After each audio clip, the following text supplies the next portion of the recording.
Бұл күнге жеткенімізде бар, жетпегенімізде бар ағай. Біз жеткендеріміз әрдайым шүкір етіп жүретін болсақ, Алла тағала беретінін арттыра береді, болашағымыз жақсара береді. Мұны әрбір момын мұсылман білуі керек, тиіс нәрсе. Енді бүгінгі әр ауызашарда Алла тағаланың бір аятынан айтатын едік. Себебі Құр'ан айы болғаннан кейін Құр'анның аяттарын түсінген адам, соны оқыған адам шексіз сауапқа болады, бұл ақиқат нәрсе. Бірақ енді көпшілігіміз Құранды оқи да бермейміз, бетін аша да бермейміз. Құранның ішінде не жайлы жазылғанда көпшілігіміз түсінбейміз. Тіпті кейбіреулеріміз Құран әруаққа арналған деп, әруаққа қарай ісіріп қоятын адамдарымыз да бар. Жалпы өткенде де айтқан, Құран бұл тірілерге арналған нәрсе. Тірілер оқысын, Алланың ішіндегі құдіретін білсін. Бұл дүниеде де және ақиретте де адам баласы бақытқа қалай кенеледі, соны білсін. Ненің адал, ненің харам екенін ажыратып беруші, осы Құранды оқуымыз керек, білуіміз керек, және бұл тірілерге түскен нәрсе болып есептелінеді. Сондықтан осы Құранның бір-екі аятынан бүгін тағы айтып өтеміз. Құранның соңғы сүрелерінің бірінде Алла тағала былай дейді: Аузу биллахи минаш шайтанир раджим.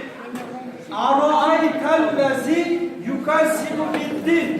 Фазаликаллази яд'ул ятим ва ла яхусу аля таамил мискин дейді. Алла субхана ва тағала айтады: сендер көрмейсіңдер ме дейді. Дінді жалған санаған адамдарды көрмейсіңдер ме дейді.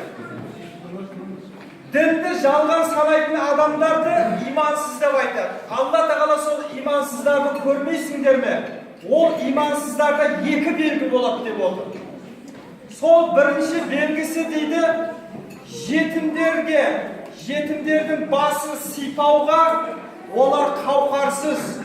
Олар жетімдердің басынан сипамайды да, оларға күшкіріп қарамайды да дейді Алла тағала. Яғни жетімдердің маңдайынан сипай алмаған адам бұл имансыздың дәрежесінде болады ағай. Осы неліктен ауызашарда осы балалар үйінен әкеліп, сіздердің қатарларыңызға қосылатқан себебіміз Алланың алдында күнәһар болмайды деп жатырмыз. Қаншама жетімдер жүр, соны көріп, біреуіміз басын сипап, біреуіміз бір көйлегін әперіп, осы жетімдерге оң көзімен қарасын деген ниетпенен осы ауызашарға қонаққа шақыратынымыз себебі сол. Әйтпесе аш емес бұлар. Бұларды бағып қағатын өзінің ағайлары бар, жанашырлары бар. Ал бірақ Алла тағала не қыл деп отыр? Жетімдерінің басын сипай алмаған адам бұл имансыздар деді. Араайталлази юказзибу биддин фазаликаллази яд'ул ятим ва ла яхуссу аля таамил мискин. Екінші бір белгісін мен сендерге айтайын дейді Алла тағала имансыздардың. Жетім жесірлерге көмек бермейді олар дейді. Қаншама жетімдер бар, қаншама жесірлер бар, баласын асырай алмай жатқан. Осыларға жағдайы түзу болған адамда көмектеспесе, бермесе, зекетін бермесе, садақасын бермесе, ол имансыздар деді Алла тағала. Сондықтан Алланың аяты осы нәрсеге үндейді. Егер зекетімізді беріп жатсақ, мына балалардың маңдайынан сипап жатсақ, Алла тағала сізге беруінің үстіне бере береді. Бұл айқын нәрсе. Алла тағала сізге кішкентай бір нәжастан жаратылып осындай деңгейге жеткізген Алла тағала сіздің байлығыңызды арттыра алмайды дейсіз ба? Болмаса сізге бір жақсылықты бере алмайды дейсіз ба? 12 мүшеңізді, күнделікті жүріс-тұрысыңызды беріп қойған, құдіретті беріп қойған Алла тағалаға ол сіздің байлығыңызды берекеттіру ол оңай нәрсе. Сізден ойлағанда оңай нәрсе. Бірақ соны беру, соған күшімізді, нәпсімізді сындыру, ол бізге байланысты нәрсе. Сондықтан Алла тағала Құранда осы екі имансыз болған қауымды айтады, сол қауымдардан болып қалмайық ағайын. Осы мешітімізде апта сайын жағдайы жоқ кісілерді іздеп жүріп, баласы көп кісілер бар ма екен деп намазхандардан сұрап жүріп беріп жатырмыз. Себебі ешкім хабар алмай қойса бұндай кісілерді бүкіл ауылымызбенен күнәһар болып кетеміз. Сол нәрсені байқауымыз керек, сол нәрседе біздер бір болуымыз керек ағайын. Алла тағала осы нәрселерді сіздерге нәсіп қылған ба, біздер иншалла сол нәрселерге шүкір етейік. Бірде пайғамбарымыз саллаллаху алейхи уассалам Абу Дардаға мынандай бір сөзді айтады. Абу Дарда деген үлкен бір сахабалардың бірі болған, көп хадистерді руаят еткізген, жеткізген. Сонда Абу Дардаға пайғамбар саллаллаху алейхи уассалам былай дейді ғой: "Ей Абу Дарда," дейді, "сенің жүрегіңнің жұмсақ болуын қалайсың ба?" дейді. Әлбетте, қайсы адам болмасын, жүрегінің қатты болғанын қаламайды, жұмсақ болғанын қалайды. Жүрегің мейірімді болуын қалайсың ба дейді. Әлбетте қалай дейді Абу Дарда. Одан кейін барып, сенің әрдайым қылып жүрген дұғаң қабыл болуын қалайсың ба дейді. Қалай ондаса, ендеше дейді, әлбетте дейді, жетімдерге рахмет ете қыл дейді, рахмет қыл дейді. Жетімдерге мейірімің түсіп тұрсын дейді. Жетімдерге дұрыстап қара, сол кезде сен не дейді? Ертең жәннатта менің қасымда мынандай болып отырасың. Екі сұқ саусағын бір-біріне тиісті. Пайғамбардың осылай болып отыру әрқайсысы мұсылманның арманы емес па? Ал енді сол арманға жету үшін мына жетімдерді жылатпаңыздар. Жетімдерді жылатпаңыздар, жесірлерді тастатқызбаңыздар. Көршілеріңізге көз тастаңыз. Олардың үйінен екі этаж биіктеу болса, биіктен көрінеді ғой бір этаж. Қарасаңызшы, не жеп жатыр? Бала-шағалы қалай жүр екен, жалаңаш жүрмеген байларымыз айтып жатқаны ғой. Көріп тұр маңайыңды. Жағдай жоқ болса, ертең сен сұраласың көрші ретінде. Мына жерде аш отыр, сен әжептәуір аспа қазандарды жеп отырсың, тамақпенен. Сол үшін ертең көршіңді сұралған кезде, көршің аш болса, оның да азабы ауыр болады. Пайғамбарымыз саллаллаху осы нәрсені айтып жатыр. Бірде білесіздер, пайғамбарымыз саллаллаху өзі де жетім қалған, жетім өскен кісі. Ол 2 айлығында, 4 айлығында анасының құрсағында жатқан кезде әкесі дүние салады, Абдулла деген кісі. Алла рахмет етсін. Одан кейін дүниеге Амина анамыз ол кісіні алып келгеннен кейін 5 жылдан кейін анасы қайтыс болып кетеді. Сөйтеді де тірі жетім болып қалады. Құрсақта жатқанда жартылай еді жетімдігі. Бірақ дүниеге келіп 5 жасқа толған кезде толық жетім болады. Аурудың несін ауырған ғана біледі дейді, құтты сол сияқты мынау жетімдердің, жетім өскен баланың жағдайын жетімдер ғана біледі. Ал тоқ жүрген, ата-анасының мейірімде жүрген адамдар ол қиын. Сондықтан шариғат айтып отырады. Осылай сіздерге жеткізіп отырады, сондықтан шариғат. Білсін, ол нәрсенің Алланың алдындағы қандай дәреже екенін білсін деп біздер сіздерге жеткіземіз. Ал амалды істеу сіздерден болып есептеледі. Бір күні пайғамбарымыз саллаллаху алейхи ва саллям айт намазынан шығады. Айт намазынан шықса, балалардың ойнап жүргенін көріп мәз болып кетіп барады. Қасында сахабалар болады.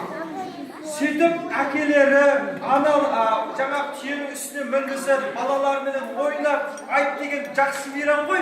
Сол айтта көңіл күйлер көтеріп ойланып батқан балаларды көреді да, бір бұрышта жылап отқан бір баланы байқап қалады пайғамбарымыз саллаллаху алейхи ва саллям. Сөйтіп әлгі баланың қасына барады. Баланың қасына барып: "Ей бала, неге жылап отырсың сен?" дейді. Сол кезде әлгі бала өксіп, жылап, "Менің әкем жихадта қайтыс болған еді. Алланың дінінде күресте қайтыс болған еді. Анам болса басқа күйеуге кетіп қалды. Ал енді өгей әкем мені ойнатпақ түгілі былай тұрсын, киім әпермек түгілі былай тұрсын, мені үйден қуып жіберді" дейді. "Егер менің әкем тірі болғанда мынау әкелер сияқты түйенің үстінде мен де отырар едім" деп қатты жылаған екен әлгі жетім бала. Жетім болғанда жетім емес, бірақ қуылып кеткенде, соны пайғамбарымыз, қараңызшы, пайғамбар ғой ол, Алланың ең сүйген құлы. Ол сіз біз сияқты адам емес, бай емес, әкім емес, Алланың ең таңдалған пендесі. Тұрады да айтады: "Сен бала жылама" дейді. "Менің саған әке болғанымды қалайсың ба" дейді. Қарайшы, мені әке болғаны қалайсың ба дейді. Айша сенің анаң болғанды қалайсың ба дейді, әйелін айтады. Фатима сенің тәтең болғанды қалайсың ба деп қызын айтады. Хасан, Хусайын сенің жиендерің болуды қалайсың ба дейді. Деп ол баланы жұбатады. Сол кезде әрине қалаймын дейді, әлгі 8 жасар бала. Сонда тұрып айтады, сен маған әке болатын болсаң балалық қой, әке болатын болса аналар сияқты бір түйеге мінгізсеңізші дейді. Олар сияқты мен де жүрейін дейді. Сонда пайғамбарымыз саллаллаху мүбәрәк желкесіне отырғызады. Мен саған мынандай түйе, зор түйе боламын дейді. Сөйтеді де мойнына отырғызып, әрі-бері қозғалып жүрген кезде әлгі бала тағы да балалығына салып, аналардың түйелері ақырып жатыр. Сен де сол сияқты үкілесейші, ақырсайшы дейді пайғамбарымыз саллаллаху алейхи ва саллям. Қара, сол баланың бір тілегін жерге тастамастан ауф деп пайғамбарымыз сондай түйенің даусына ұқсайтын дауыстарды шығарған кезде артынан Жәбірейіл алейхиссалам келіп, я Расулулла, 3-ші рет айтпаңыз, 3-ші рет айтсаңыз жер бетіне от кетеді деді. Сол бір кішкентай жетімнің көңілін сөзін тастамай осындай Алланың ең сүйген пайғамбары маңдайына сипап атқан кезде сіз бен біздер кімбіз? Неге біз сипай алмаймыз? Bir baranın неге қарай алмаймыз ағай? Сосын ол баланы пайғамбарымыз саллаллаху өзінің үйіне әкеп асырайды. Bir жылдан кейін пайғамбарымыз бұл дүниеден ана дүниеге опат болады, дүние салады. Сол кезде әлгі жетім бала қатты жылайды. Жылаған кезде Абу Бакр разиаллаху анху қасына келіп, "Ей бала, сенің жылағаның дұрыс қой. Сенің басына келген қайғы емес, бұл бүкіл мұсылмандардың басына келген қайғы болды. Бәріміз де жетім қалдық. Дүниеден пайғамбарымыз саллаллаху өтті" деп сондай бір оқиғалар болған ағай. Оның бәрін неліктен айтып жатырмыз ағай? Оның барлығы мынау Алла тағаланың бұйрығы бар ғой. Сол орындалып тұратын болса, 100% болмаса да өзіміздің ықыласымызбен қаншалықты істей аламыз, соны орындап тұратын болсақ, мынау елімізді де, отбасымызды да, әрқайсымыздың өмір сүріп жатқан жерімізге де ешқандай жаудалмайды, ешқандай қиыншылықта болмайды. Берекеттің үстіне берекетті Алла тағала бере береді. Кезіндегі бабаларыңыз намазда тұрып, жастың орнына қан ағып, осы ұрпағым жақсы ғұмыр кешсе екен деп намаздардың үстінде дұға тілеп, найзаның ұшыменен, білектің күшіменен ел қорғап, осы сіздер ұрпақтары үшін сондай нәрселер болған. Ал енді сондай бабалардың, иманды бабаларыңыздың ұрпағы бола тұра біз имансыз болып кетуіміз жақсы нәрсе емес ағай. Ертең ол кісілердің аманатын ала алмасақ, арқай алмасақ, Құдайымызды тани алмайтын болсақ, ол кісілердің алдында да, Алланың алдында да жауап бересіздер.